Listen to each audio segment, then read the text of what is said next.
पुण्यातील कोंढवा परिसरात अंमली पदार्थ विरोधी पथकानं मोठी कारवाई करत गांजा विक्री करणाऱ्या दोघांना ताब्यात घेतलंय। या कारवाईत पोलिसांनी तब्बल 2.5 किलो गांजा जप्त केला। विशेष म्हणजे गांजा खरेदी करण्यासाठी घटनास्थळी आलेल्या तब्बल 43 जणांनाही पोलिसांनी ताब्यात घेतल्यानं परिसरात खळबळ उडाली आहे। अंमली पदार्थ विरोधी टास्क फोर्सनं कोंढवा परिसरात ही कारवाई केली। पोलिसांच्या माहितीनुसार सराईतपणे अंमली पदार्थांची विक्री करणाऱ्या गणेश पाटोळे याच्यासह आजू अहमद शेख याला ताब्यात घेण्यात आले होते।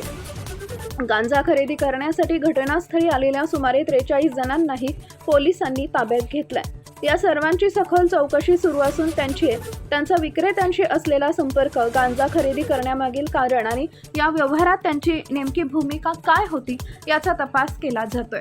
एकाच कारवाईत 2 गांजा विक्रेत्यांसह एवढ्या मोठ्या संख्येनं ग्राहक ताब्यात आल्यानं या अंमली पदार्थांच्या व्यवहाराची व्याप्ती किती मोठी आहे याबाबत प्रश्न उपस्थित झाले। दरम्यान या प्रकरणाचा पुढील तपास अंमली पदार्थ विरोधी पथकाकडून सुरू असून चौकशीतून आणखी काही माहिती समोर येण्याची शक्यता आहे। टाइम्स ऑफ महाराष्ट्र न्यूजसाठी शिवानी लकडे यांचा रिपोर्ट, पुणे।